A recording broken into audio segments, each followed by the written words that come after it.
Hey y'all, Chelsea and Danny here. Enjoy this episode of Today's Homeowner here on YouTube. Does your garage look like this? We'll show you how we're converting this space into a beautiful living area. Today's Homeowner with Danny Lipford.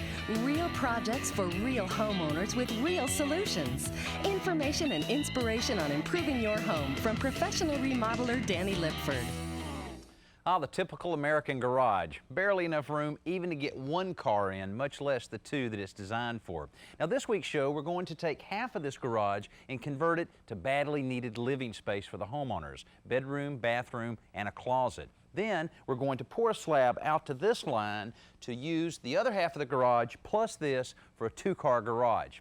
Now it really makes economic sense here because the driveway is already in place and is perfect access into the main part of the house for the bedroom and bathroom. Now this will be a good project for you to watch, so don't go anywhere.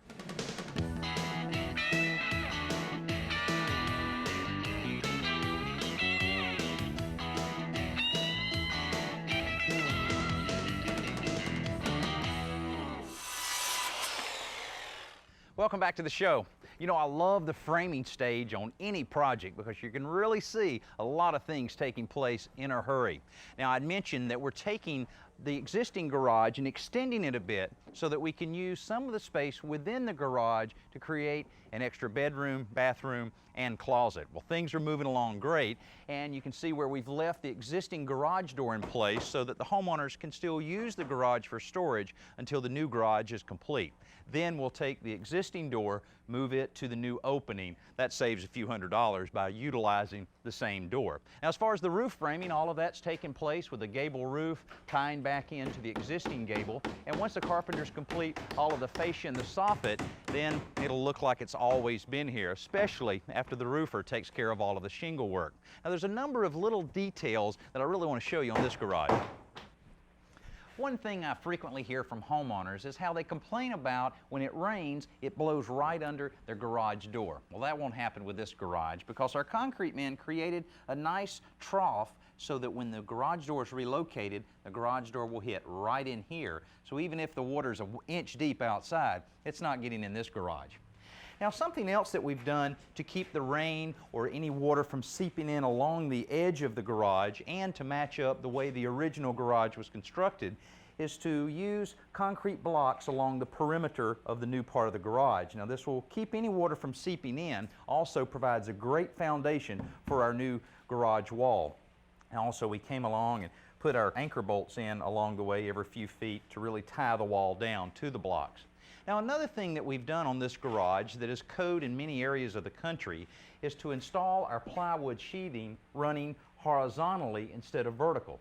Now, it only makes sense because the grain of the plywood is in the length of the sheet itself, so running it perpendicular to the studs really makes a much stronger job. And of course, we use plywood clips just like they use up on the roof areas to make sure that the plywood seams stay together. And in a case like this where we're putting a hardboard siding on the outside, we want to make sure we have a good smooth surface for that to handle itself and to keep the siding nice and smooth.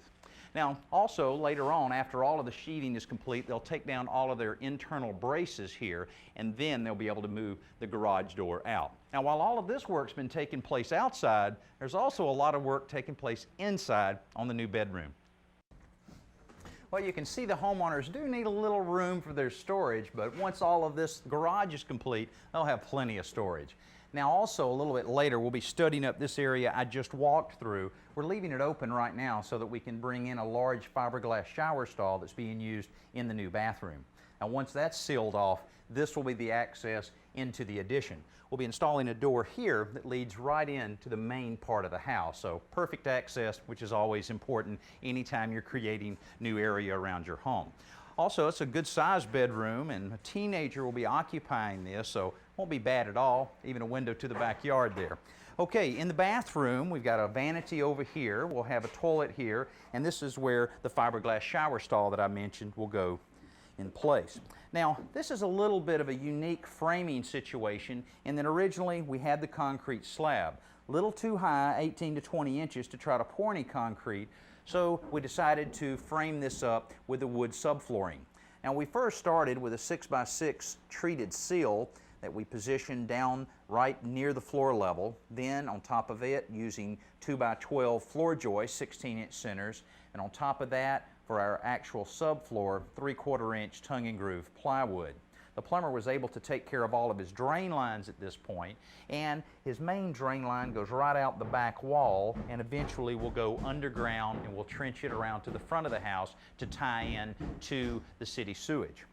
Now, after all of the framing here was taken care of, then the interior walls were all framed, put in place, and also created this nice little walk-in closet. It's about 5 feet by 9 feet, so plenty of room for the new teenager once he moves in. Now, when the insulation contractor's out, he'll be insulating just about all of these walls, particularly the wall that's common to the garage, since that will be a non-heated and cooled area. Now, this will really come together real nicely, and we'll look at all of it in this week's show. Stay with us.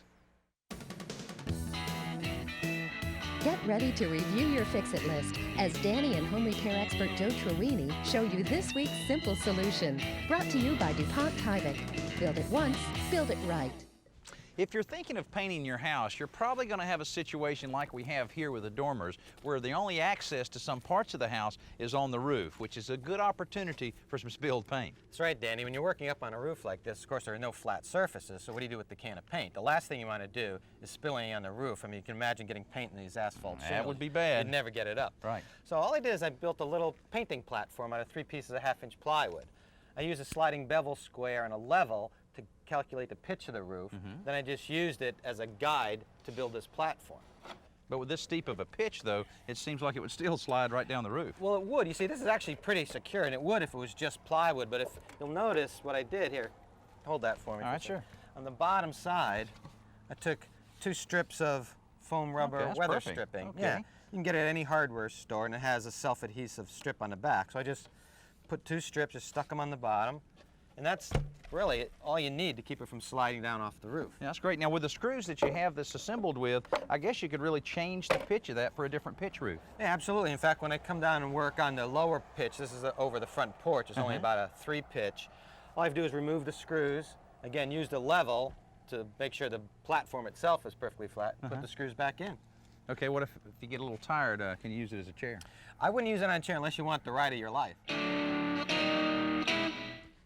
Access is so important when you're building on any new area on your home. Here, we really had it made because we found a perfect location right in this wall to install a pocket door to give us access to the new bedroom bathroom. Now, this is a perfect area because it's a little back mud room that has your washer and dryer located in it, doorway to the main part of the house, and very important, a door to the outside. So we're in good shape here. Now, we're ready for the trim on this job. All the drywall's been completely finished. In the bathroom, we've installed a moisture-resistant drywall, or green rock as it's called a good bit. Plumbers also installed the fiberglass shower stall and has all the plumbing complete for the toilet and the new vanity that'll be installed soon. And we're really ready for that cabinet man to install the vanity and all of our trim work with our trim carpenters, our doors, and then we'll be ready for the painter. Now, we've really concentrated here on the inside, trying to get the homeowners in here as quickly as we can. We're not as far along on the garage.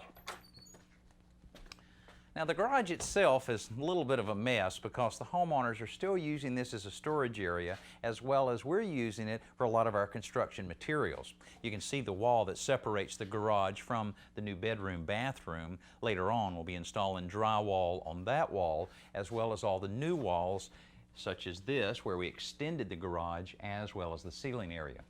Now, you can also tell where we've had the old garage door in place here, and it's been relocated to the new position.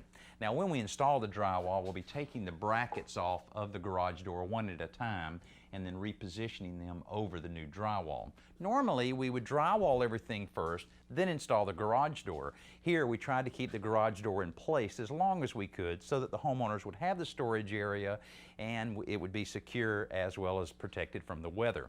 Now, when you can reuse a garage door like this, it really makes a lot of sense economically because most garage doors that are in fairly good shape can be relocated. But whether you're reinstalling an existing garage door or having a new one installed, I always recommend it be done by a professional. There's a number of reasons for that, and recently we talked with Mike Taylor, whose company installs a lot of garage doors.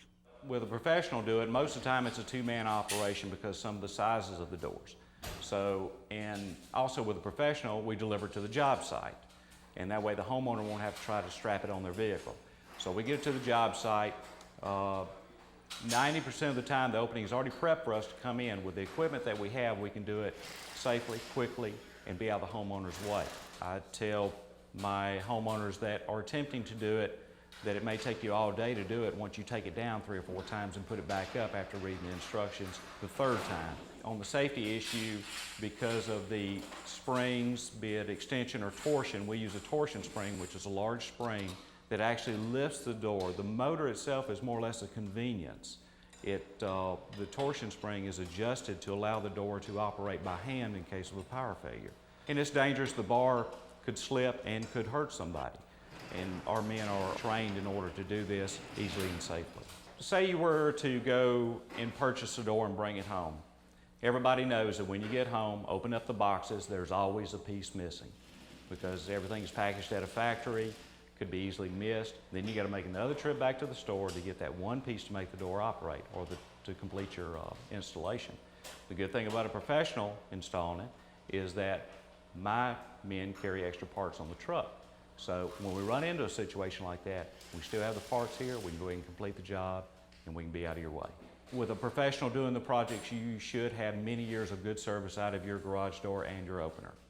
Now that's exactly what these homeowners are expecting with their garage door. Now the garage itself is completely finished. All the electrical work is in place, everything's been painted, looks great on the outside. On the inside, the drywall has been installed and finished, and our carpenters reinstalled an old workbench and shelving unit to help the homeowners organize all the things they'll be storing on the inside of the garage. Within the next couple days, our asphalt contractor will be out to put in the new driveway that'll really slope the water away from the building and to a nice, safe, adjacent drainage area. Now coming up next, something you may be able to use around your home on our Best New Product segment. Now let's join Danny at the Home Center to check out the best new products. Brought to you by the Home Depot.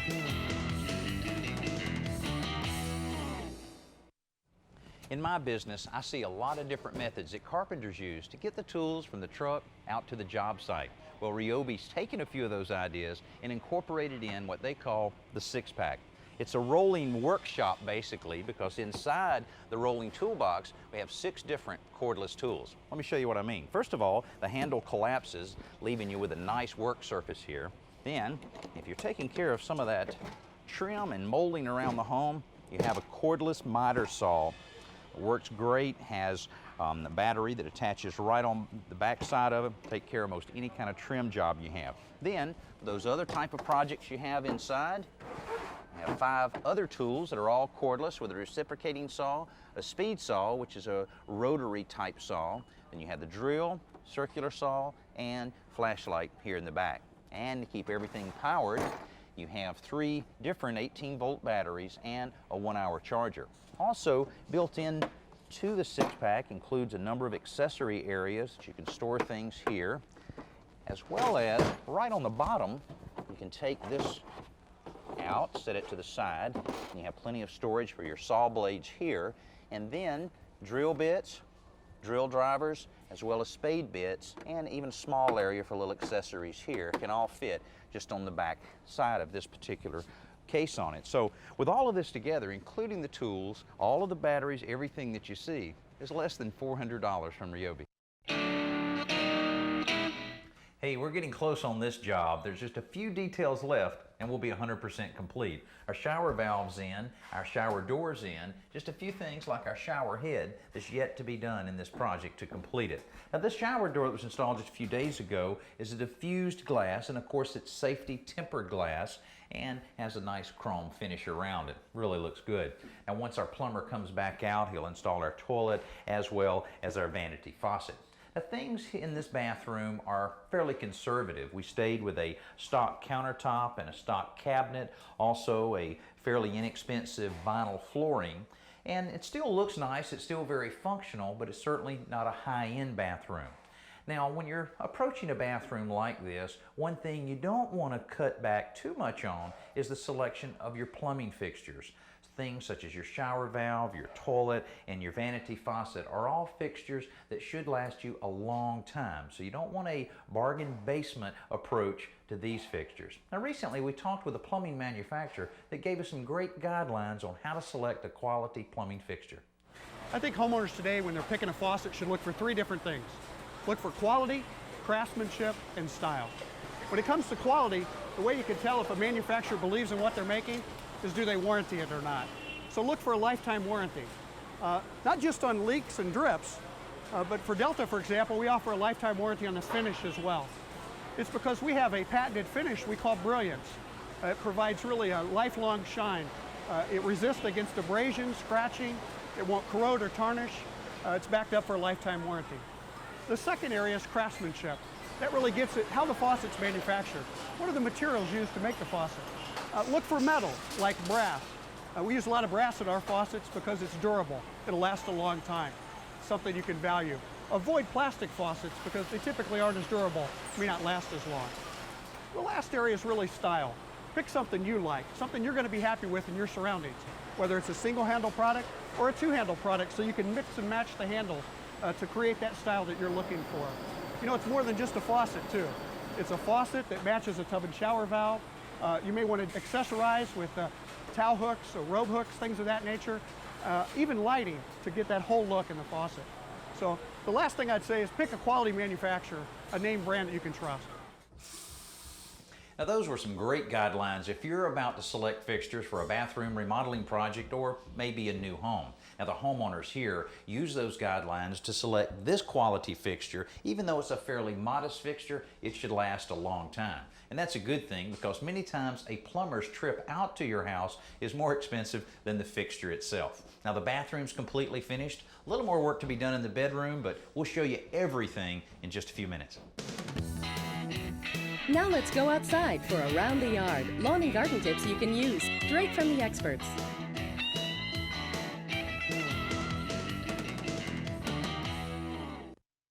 I'm with Rachel DeToro, who knows a lot about organic pest management.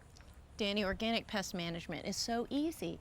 First, we start with keeping birds very active in our garden community. We have nesting boxes, and we have native plants that are excellent forage plants, like this beautyberry.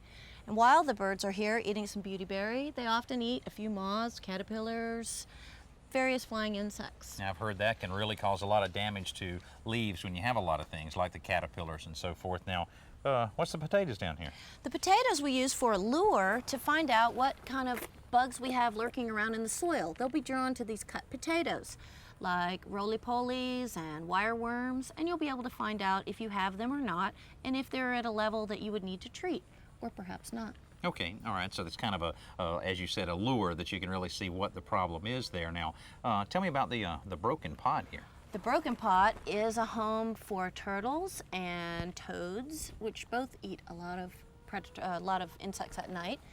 If you have a water source, you may have tree frogs close by, and they will take up residency in these bamboo pipes that we've erected. A good adequate cover for lizards and owls, that helps keep your insect collection down as well. That's great. Those are some good methods. And I guess with a combination of these methods, you really can control the pest without having to use some of the other alternatives. Exactly. Well, another remodeling project complete, and it's just what the homeowners wanted. A new bedroom, bathroom, and a nice walk-in closet. And we did this without sacrificing their existing garage. We did use a fair amount of the garage in framing up for the new interior area, but we added a little bit to the front of the garage to compensate for that. Good entryway in from the main part of the house. Nice transition from ceramic into the vinyl. This place is really ready to move into, and they plan on moving in this weekend. Now, along the way, we also constructed a very nice courtyard right outside the entry door to provide a nice entryway into the home. Hope you enjoyed this week's show. I'm Danny Lipford. We'll see you next week. Hey, thanks for watching this episode of Today's Homeowner. And don't forget to comment, like, and hit the bell icon so that we can notify you when new videos are posted. And don't go anywhere, click around and continue the home improving fun.